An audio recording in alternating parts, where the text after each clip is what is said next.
కుదిరితే పరిగెట్టు. కుదిరితే పరిగెట్టు motivational. Okay, చెప్తావా మరి? చెప్పు.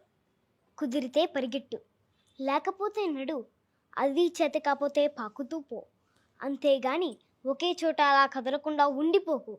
ఉద్యోగం పోయిందని, వ్యాపారం దెబ్బతిందని, స్నేహితుడు మోసం చేశారని, ప్రేమించిన వాళ్ళు వదిలి వెళ్ళిపోయారని అలా ఉండిపోతే ఎలా? దేహానికి తప్ప దాహానికి పనికిరాని ఆ సముద్రపు కిరటాలే ఎగిసి ఎగిసి పడుతుంటే తలుచుకుంటే నీ తలరాతి ఇంత అన్న వాళ్ళను కూడా నీ ముందు తలదించుకునేలా చేయగలిగే సత్తా నీకుంది. కానీ నీకు వచ్చిన కాస్త కష్టానికే తలదించిస్తే ఎలా? సృష్టిలో చలనమున్నది ఏది ఆగిపోవడానికి వీల్లేదు. పారే నది, వీచే గాలి, ఊగే చెట్టు, ఉదయించే సూర్యుడు అనుకున్నది సాధించాలని నేను కసి కసిగా ప్రవేశిస్తోందే, ఆ రక్తంతో సహా ఏది ఏది ఆగిపోవడానికి వీల్లేదు. లే, బయలుదేరు. ఆ మానసిక బాధల సంఖ్యల్ని చేసుకో. పడ్డ చోటు నుంచి పరిగెత్తడం మొదలుపెట్టు. నువ్వు పడుకునే పరుపు నిన్ను ఛేదించుకోకముందే బద్ధకాన్ని వదిలే. నీ అద్దం నిన్ను ప్రశ్నించకముందే సమాధానాన్ని వెతుక్కో.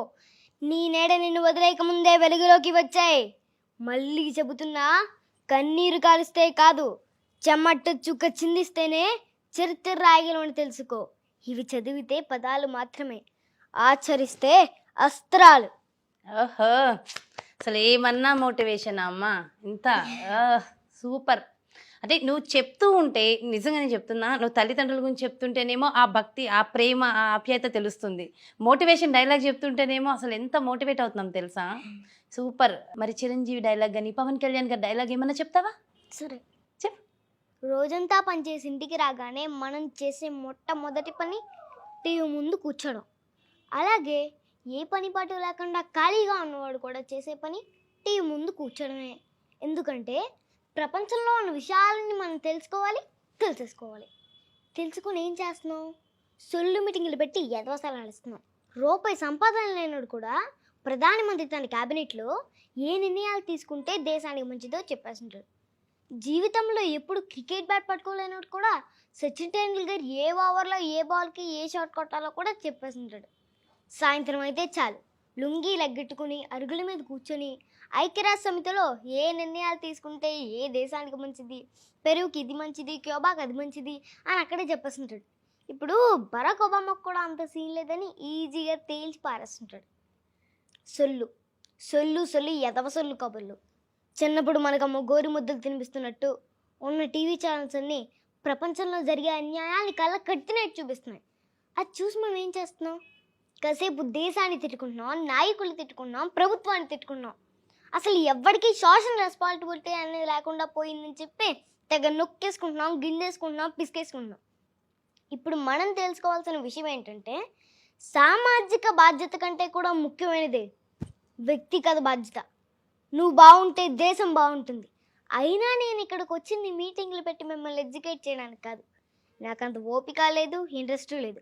కానీ నేను నీతో మాట్లాడడానికి వచ్చాను, నీతో మాట్లాడడానికి వచ్చాను. నిన్నే వింటున్నావా? అసలు నీకేం డ్యామేజ్ జరుగుతుందో తెలుసా? కేవలం 10 మంది ఎమ్మెల్యేలు ఇటు నుండి అటు షిఫ్ట్ అయిపోతే నీ తలరాతి మారిపోతుంది. అది నీకు ఓకేనా? రాణా రాయుడు అనే క్రిమినల్ నీ తల మీద ఎక్కి కూర్చుంటాడు. అది నీకు ఓకేనా? వాడి ఎమ్మెల్యేలు కూడా గచ్చి కూడా రేపొద్దు నీ దగ్గర వసూలు చేస్తాడు.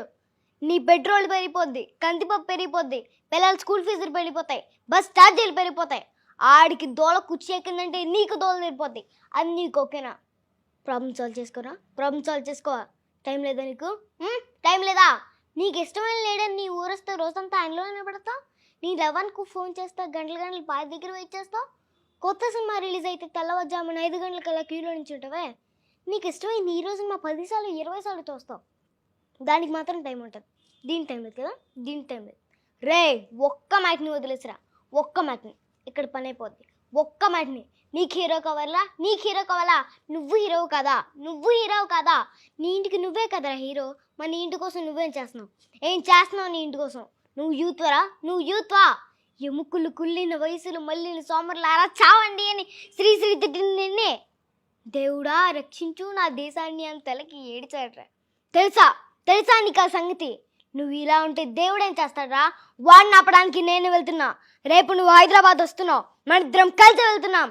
పోరాడితే పోయేది లేదురా, ఏదో వాడి సంగతి తప్ప. రా, హైదరాబాద్ నడుపుట్టిన రాంబాబు గారు వెయిట్ చేస్తున్నాడు. రా. ఇంత బాగా డైలాగ్ చెప్పేవారు నిజంగా. నీకు తెలుసా, నీకు చాలా ఎక్కడ ఆగాలనిపించలేదా? అంత పెద్ద డైలాగ్ అలా చెప్పేసావు.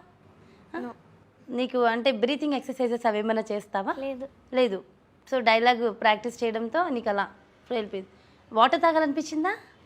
ఏం లేదు, ఎక్కడ ఆగాలని లేదు.